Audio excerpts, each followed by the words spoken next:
Bueno, como primer punto tenemos que, si considero que el carbono es de los elementos más importantes con lo que cuenta la tabla periódica. Bueno, no solo de la tabla periódica, bueno, sí, todo en general, ya que el carbono se encuentra en distintas formas, en distintas medidas y purezas que se encuentran en la naturaleza, en el medio ambiente y en todo, conforman gran parte de lo que es la vida en sí. Está incluso en el aire, en los materiales que se consumen, hasta en la propia agua.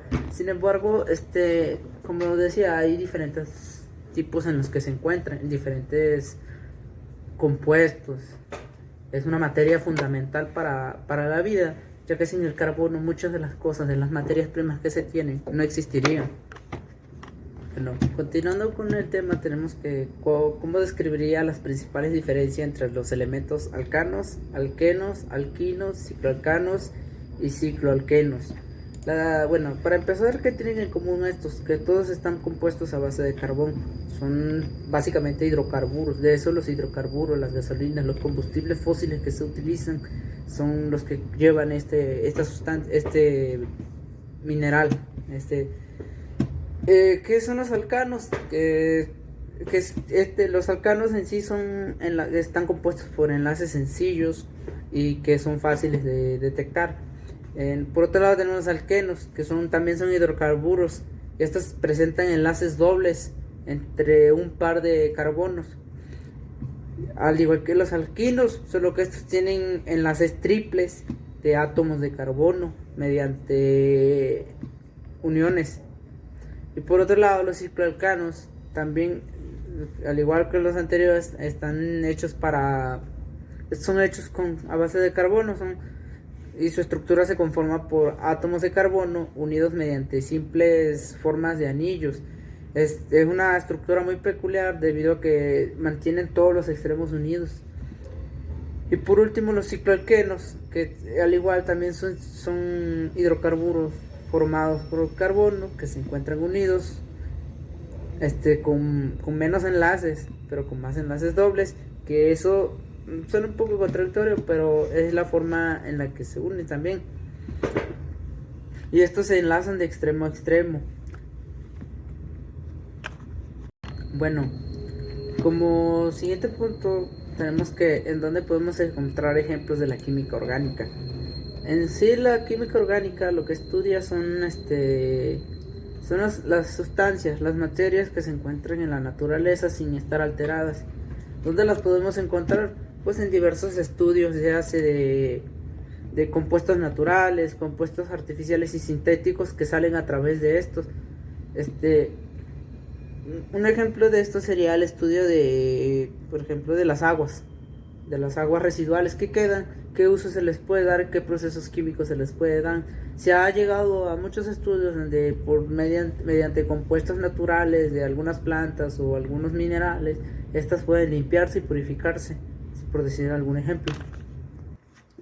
Bueno, ¿qué beneficios podemos encontrar en los beneficios y contras en los hidrocarburos?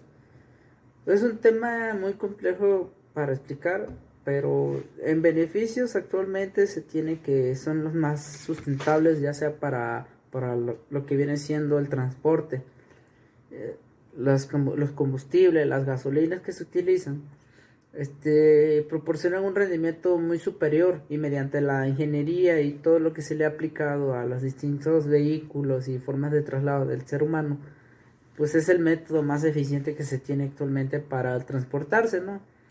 El contra que se le ve es que pues es evidentemente la emisión. Una parte, estos llegan a emitir muy poco CO2, muy poca contaminación, debido a que se le puede hacer lo que viene siendo un servicio, o manteniendo acorde las instrucciones del fabricante para que el vehículo en cuestión genere muy pocas emisiones, o lo que no debería hacer.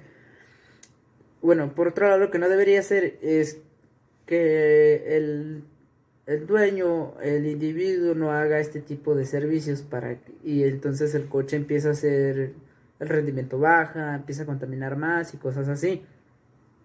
¿Por qué no pongo de lado de los autos eléctricos? ¿Por qué? Porque lo que la gente no está viendo es lo que hay detrás de la fabricación, por ejemplo, de las baterías de litio.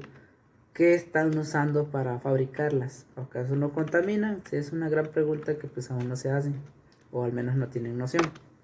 Bueno, explicar de qué manera se lleva a cabo las oxidaciones. Bueno, en general los metales se oxidan porque ya sea el hierro o el mineral que se esté usando pierde electrones, mientras que el otro agente que lo compone gana electrones. Pero para que esto suceda debe haber un tercer elemento que esté influyendo. Bueno, en el ejemplo más clásico que se tiene pues es el agua, el hierro y el agua. ¿Qué pasa? Que en este caso el hierro pierde electrones y y como está también compuesto de un poco de oxígeno, el oxígeno gana electrones, pero para que esto se dé se necesita una solución, que en este caso es el agua, lo que hace que se genere el óxido y cambie su estado. Y ya por último tenemos de qué manera fomentar el interés de la química en grupos de alumnado a nivel bachillerato.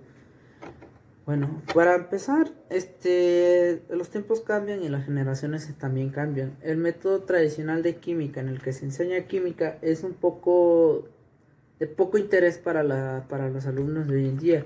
Hablo por experiencia propia que no me gustaba lo que viene siendo química. Sin embargo, llegó cierto punto que me interesó. ¿Qué pasó? Que un profesor tenía un método más dinámico de enseñarnos. Nos ponía ejemplos y dejaba de lado la parte en la que teníamos que estar haciendo tantas actividades que suelen tediosas y aburridas, que es mejor llevarlo un poco a la práctica con un ejemplo y no dejando a la deriva a los alumnos. Ellos se interesan porque muchas cosas que tenemos dudas nos hacemos preguntas como por qué se oxidan las cosas o por qué se estiran, por qué el café me sabe muy amargo, por qué lo saturé, sobresaturación y cosas así. Se ven en eso y te explican muchas cosas a fin de cuentas. Yo digo que ese es el método más eficiente para enseñar la química porque el interés, cuando ya se capta el interés del alumno, lo demás viene sobrando porque el alumno por sí propio se vuelve autodidacta y empieza a aprender más.